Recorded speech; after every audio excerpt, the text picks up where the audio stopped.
Take two.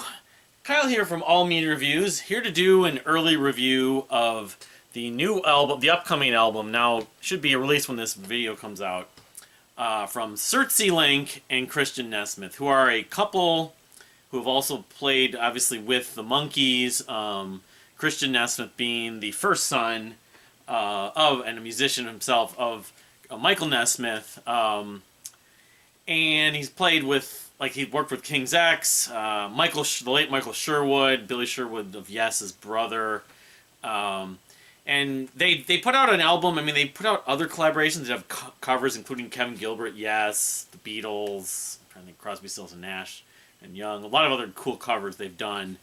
And if Christian's played on some of the Monkey stuff and Mickey Dolenz, and he's produced Mickey Dolenz. Anyway, he's a very versed multi-instrumentalist and songwriter and producer, engineer, kind of, like, he's very astute. But they put out this record a couple years ago that was a progressive rock album. It was, I wouldn't say it would be a debut album, because Circe has her own music previously, and so did Christian, and Christian's been in some bands, so.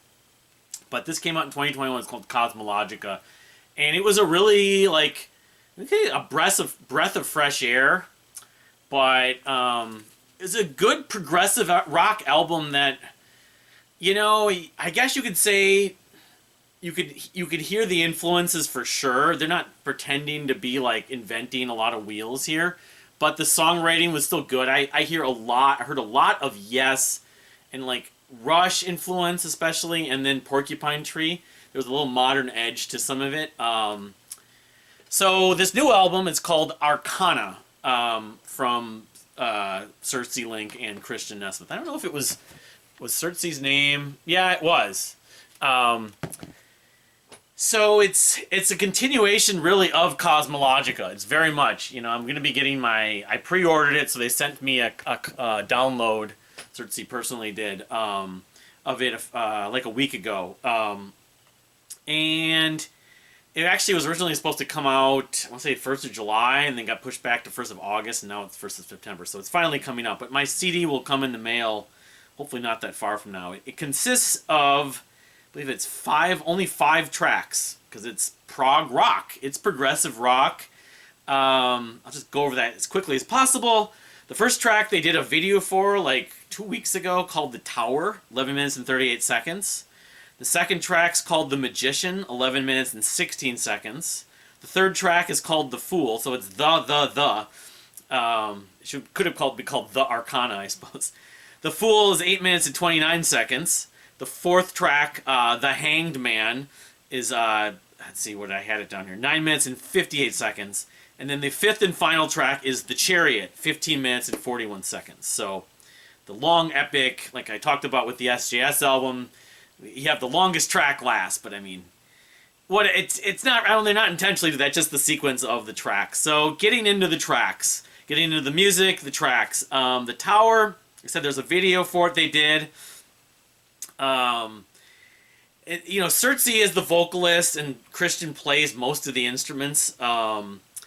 But Circe's voice is very reminiscent at times of John Anderson. But anyway, this track, The Tower, opens with this driving rhythm, vintage keyboards and synthesizers and organ, very Rush and Yes-like, like 70s of both, you could say. Let's see here. So has the line "one more," first of several examples of these multi-part vocal harmonies that Circe uses. A lot of the lyrics on this album, on this track, are really like Yes, kind of done for the way they sound more than the actual sort of literal meaning. Although there's some inherent sort of, it's poetry versus, you know, dialogue or whatever you want to say, or narrative. But around 5 minutes, you get this cool synth unison section. That's one of the big highlights on this track, with guitars and I think keys.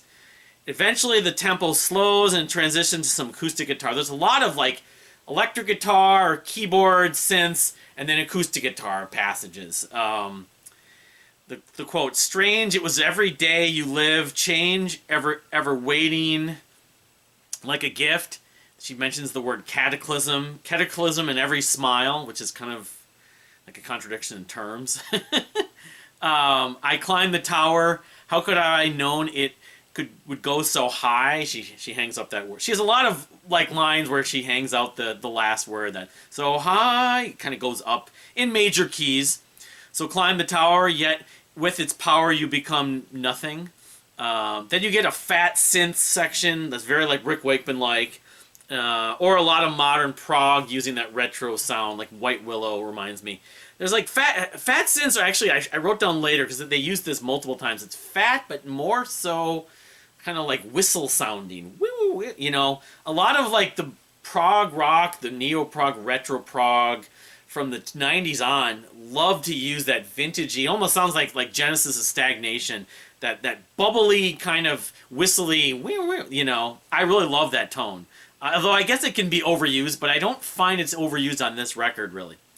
The line, a lot of time changes, and they reprise the Leave the Past Behind. The riffs sound almost like Dream Theater on that part toward the end. But anyway, very good opening track. I can see why they did a video for it. So the second track, The Magician, is about the same length, 11 minutes and 16 seconds. Bass driven at the beginning, very Yes and Rush again. Into the Sky, the line Into the Sky has some upfront bass. Slow, big interval pattern on a summer, on a twilight moon, saying something new on a stage of starlight. You can see him falling up into the sky. She uses the word high and sky. I mean, some of it is kind of hippie-ish. I've always gotten the impression with, that they definitely like their hippie elements. And, Yes, especially among all the prog bands, and like you could say Wishbone Ash, always had like a hippie kind of aesthetic at points, especially in the 70s. The Circe, she echoes the chorus in that part later, and then it gets loud and then quiet, kind of dynamic shifting. The word shine, there's a magic with gentle eyes. Again, kind of poetic versus sort of more narrative, but a lot of punchy riffs and with a few big climaxes on this track. The Magician. Yeah, I mean, it has, you think about prog bands that have used the word magician, even The Tower. The Deer Hunter had the song called The Tower, the last record, I believe. So, from a, like, yeah, I mean, I think of progressive rock and magicians and capes and, magic and all that stuff, so it fits. So anyway, track number 3, The Fool. Actually, I'm not sure, this might be my favorite song on the record. Has this acoustic beginning with Circe's vocals, and it sounds like 12-string guitar, kind of classical guitar, like Rush's A Farewell to Kings. But then they use some flute. So naturally I'm thinking like Crimson, Genesis, but of course Jethro Tull.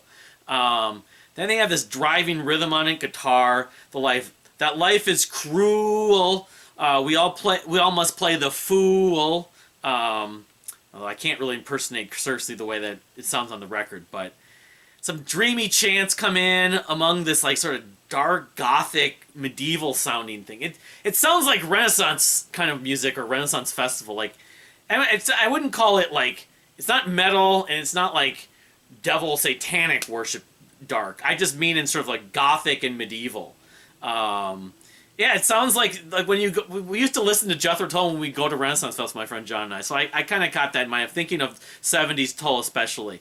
Some vocal harmonies that have like this call and response. It's like the second time, and it happens again where there's one track and another track and another track. It's kind of, Circe did a bunch of layering with them, and I like that. Although it's hard to catch them, I guess more times hearing this record will be a little bit easier. But then she has that foolish child, but then there's a big synth key solo in the middle.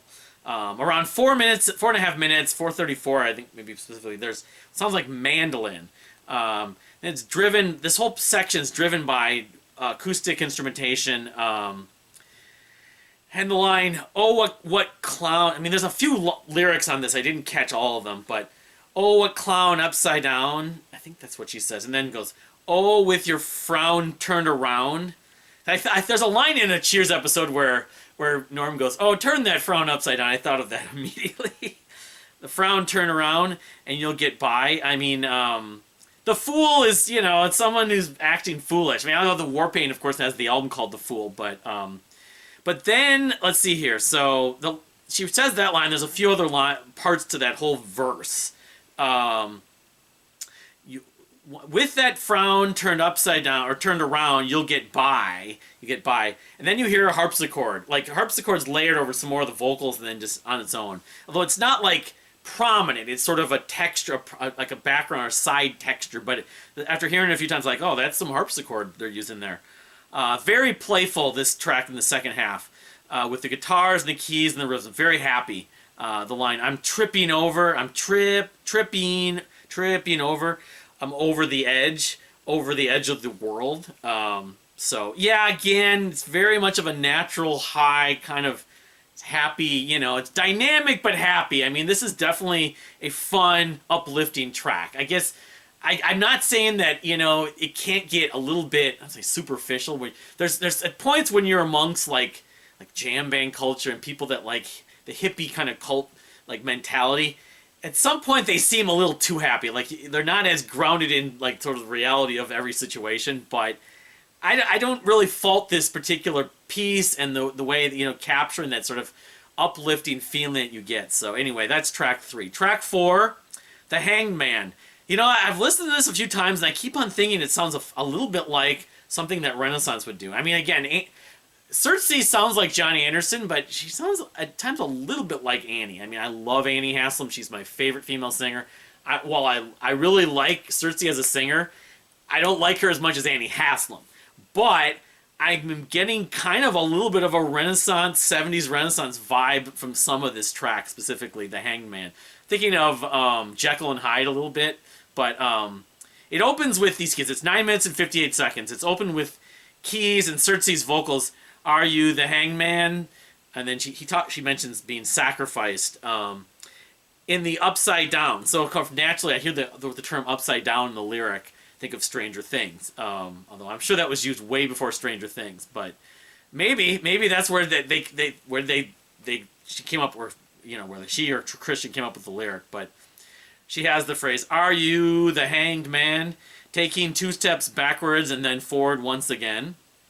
And she mentions the upside down again. So wear this broken crown. So it's sort of like someone who's like a leader, like a king who is like basically found to be guilty, so he has to be hanged, or someone has to be hanged who was like, you know, basically having guilt or some kind of scorn or whatever. Just, but around 3:30, it has this like march, which is interesting. But fast forward to around 6 minutes and 45 seconds, you get more of that bubbly, whistly synth that I really am a sucker for. Then the line, "Are you the hanged man?" again, taking 2 steps backwards and then forward once again. Sacrifice could save a life. I think that's it. I thought there was one other part on I mean, I'm thinking of the last track here because there's a lyric. Yeah, I'm thinking of the lyric on the last track. But I like the hanged man again. I'm getting again a Yes vibe, but also Renaissance. It's weird, but it's good. It's a good track. I mean, rating the tracks, I guess I would probably put it ahead of maybe 1 or 2 of these tracks, but I don't like it as much as The Fool. Anyway, the final track, The Chariot, has this opening guitar shredding for like a minute and a half, but it builds, and it starts with, then it comes with the lyrics, "Wheels and wheels, forward to find some grace." I mean, I'm just trying to catch some of the lyrics. I don't think that's the lyric. "You'll ask him by, rise with the sun in your eyes." Yeah, she extends out the word eyes. Look for the truth look for the truth you seek, you shall find. Again, it sounds more like poetry than some of the actual more like, you know, like scribe writing. Leave all the always behind. That word, I can't fully catch what she's saying there. Leave all the always behind. In your chariot.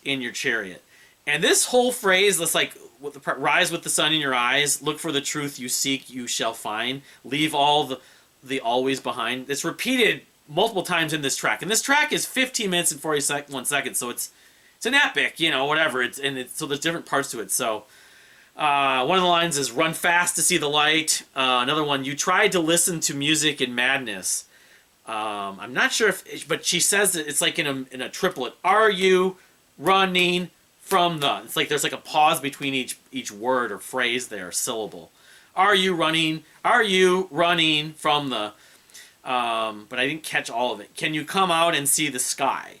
I wonder if the running and moving and like rise with the sun in your eyes, seeking something. I wonder. I'm thinking of chariot, like a chariot race. Of course, you think of like Ben-Hur or, you know, Chariot Song from King Zax. You know, they again the Christian work with King Zax. Like video footage and stuff, and I'm sure they know King Zax. They're friends with the King Zax guys. But also like chariots of fire.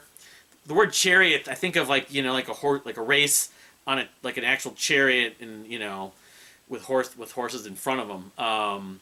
The biblical reference, you know, like with Ben-Hur. So 5 minutes in, we get harmonies with the keys, from the keys, and it builds in. This is like very symphonic section. It's like string sections. I don't know, like violin or cello, some other sing section. I don't know. It might be on a computer. They did this, some software, but it gets very symphonic about 5 minutes in. Then they have this quiet section. It's like, you know, around 6, whatever that was, where Circe's kind of the tempo's slower, and it's just Circe and some very delicate instrumentation underneath it. You can hear some echoing. I like this section a lot, and chanting in the background. Then you get a guitar that's bending the pitch, and some soft vocals again, echoing the theme with that original like motif in the, you know, you call it the chorus, the beginning of the piece. Rise with the sun in your eyes, look for the truth. If you seek, you shall find. Leave all the always behind in your chariot. But she's just like singing it really softly. Then about, that goes on for like maybe a minute or two, so we're like, whatever we are, like 8-9 minutes into the song. It starts to get upbeat again and happy. In every place you have the cake and eat it too. Of course, that phrase, you know, have your cake and eat it too. But get some vocal harmonies, some call and response. Again, that's like the second or third time they use that in this record. It's around 12 minutes and 40 seconds. The chorus is repeated again. That I didn't copy it. Rise with the sun in your eyes. Look for the truth. If you seek, you shall find. Leave all the always behind. I keep on thinking that grammatically it just doesn't make sense. Leave all the always behind. I don't know if that's what she's saying. In your chariot. But softly towards the end. So that kind of... Okay, so yeah, sorry. The vocal harmonies, we get the chorus that comes back. And more of the bubbly, whistly synths. That may be the kind of the best part. That's used 2 or 3 times in this record, like at least 3 times. The best is probably at the end of the chariot. Then at the very end, we get ride with the wind, let it embrace you. It's just kind of a calming at the end of it, like a lot of epics. I mean, Hemispheres from Rush, you could say Hemispheres 6x1 Book 2. You know, Heart of the Sunrise. There's a lot of examples, you know, Soon from Yes to, I don't know about, like, Supper's Ready so much, but... So that's it. It's the record's 57 minutes. You know, it's... Make no mistake, it's prog rock. It's channeling on 70s prog rock. I think actually probably even more than even on this record, even though they did a lot of it on this record. But it's well composed. I feel like, and I like Circe's voice, if you struggle with her voice, you don't find her voice to be that great, that's going to probably be the biggest challenge with this. But I felt like with Cosmologica, every prog fan that loves the retro prog that checked it out liked it. Retro prog, or even just stuff like Dream Theater and Porcupine Tree, liked it, especially Rush. I feel like with this record, it's the same, even more so. I mean, Circe is a very good singer, so... yeah, I mean, there's so many other prog bands. Of course, we just had John Anderson and the album True that just came out.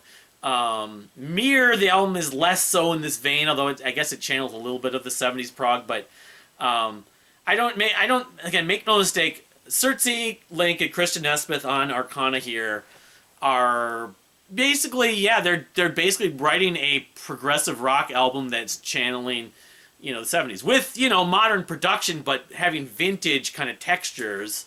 And it's, you know, it's definitely taking nods from especially Yes and Rush. Yeah, Jethro Tull, a little bit here, a little bit there, you know, Renaissance. So that's why I think this album, I think this previous record too, if they never have heard this, should and has at points totally appeals to the progressive rock fan that wants stuff that sounds in that vein. And again, I think the compositions are better. They're better than your average, for better lack of a better way to put it. They're better than your average prog rock band that's working today, retro prog, neo prog, today's compositions. I would much rather listen to this than say, I don't know. I mean, I don't want to try to say I don't like certain bands I like certain bands over other bands, but I'm not, make no mistake, I'm not really that into Big Big Train or even the Moon Safari record from last year. They're great for what they are. I feel like with Circe and Christian, their compositions are just a bit better, and I think I like Circe as a vocalist more, part of it. But yeah, I mean, I think it should appeal to prog fans, and this album did. Like I said, people that did check out Cosmologica from 2021 liked it. Generally, most people liked it. So it's just, did people hear it? That's the biggest challenge, of course, with, you know, with 87 different prog rock reviewers on YouTube and then another, 550 on the internet, I mean, will the Prog Mind review it? I don't know. A lot of the other prog YouTubers review Arcana's album. I don't know. It would be great if they would. I may have to even just tag a few of them just because I'd like them to at least consider checking it out. But I will leave the link to, I think it will be on Bandcamp, and they should be on Spotify because Cosmologica is as well. But thank you for watching. I will maybe try doing a review of both True and Mirror if I get the chance, but of course Labor Day weekend I'm not going to be doing any videos till middle of next week. But again, thank you for watching, and we'll see you next time.